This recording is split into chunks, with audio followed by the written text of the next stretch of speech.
Invincible is a young teenager about to be an adult. The son of the strongest man in the world suddenly becomes indestructible. For as long as he can remember, he has yearned to follow his father's footsteps, to protect the innocent, defeat evil, and leave a mark in this world. But reality isn't a comic book. In the world of Invincible, the landscape is constantly changing and blood stains every victory. The boundaries between what heroes can do and what they should blurs. Well, your true education begins now, leaving our protagonist grappling through moral dilemmas unlike anything he has ever imagined. It's a raw animated take on a young man with all the power in the world fighting against the ever-changing universe, where the physical might often crumble beneath the weight of emotional and ethical problems. Despite his unrivaled power, our hero finds himself outmatched, outmaneuvered, outsmarted, and defeated every single time. He endures brutal beatings, watches helplessly as his relationships fracture, and struggles to maintain the weight of his responsibilities. Invincible forces our protagonist and us, the audience, to confront the harsh reality of heroism that is just not that easy. It's a gripping journey of self-discovery, sacrifice, and the painful lessons learned when strength alone isn't enough. Why is Mark so weak? With all the strength he has, why is he defeated so easily? And with every loss, why do we keep calling him?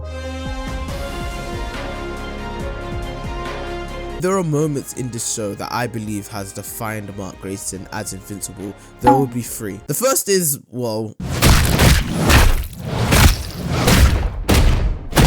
I mean, from a young age, Mark Grayson has held his father in the highest of regard. He viewed him as literally the epitome of strength and heroism. But when Mark finally inherits his power he has always longed for, the truth behind his father's facade begins to unravel. Imagine the shock when Mark discovers that this man that he has idolized, who in his words has said, "I want to do what you do.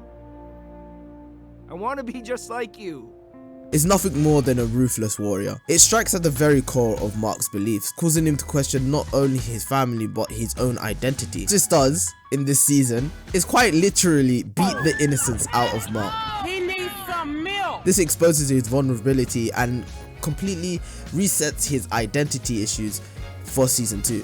Now in the second season, Mark grapples with the truth about his father. He's confronted with other dilemmas as well. Who is he, really? Throughout the season, we get to see Mark struggle with his sense of self, consistently questioning whether he is destined to follow his own father's footsteps in being a warrior, which we have technically seen in the beginning episode of season 2, or if he is strong enough to forge his own path. But what is the funniest thing about this sort of identity crisis is when he finally gets to reunite with his father, only to discover that this man, this is your little brother.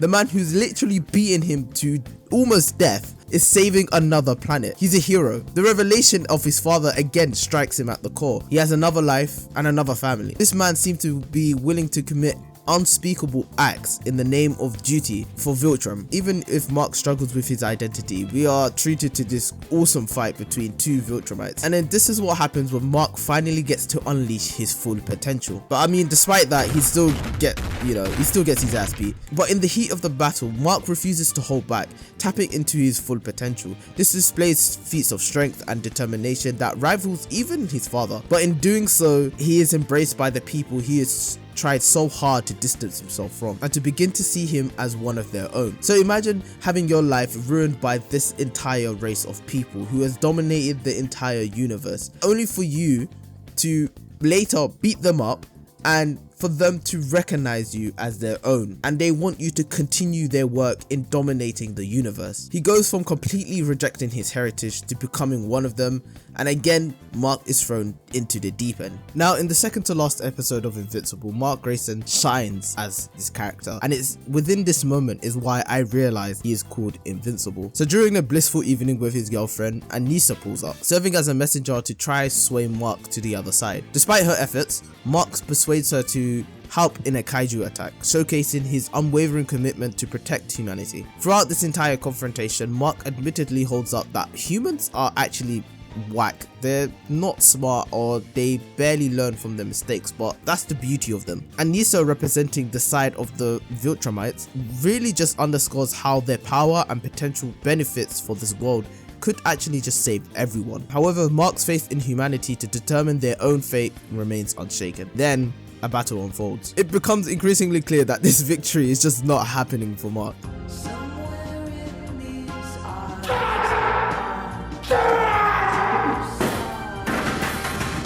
Even the characters within the show are urging him to just say yes and fake an agreement with him. As a viewer, I was screaming yes, just agree with them and let her go away. But Mark... No.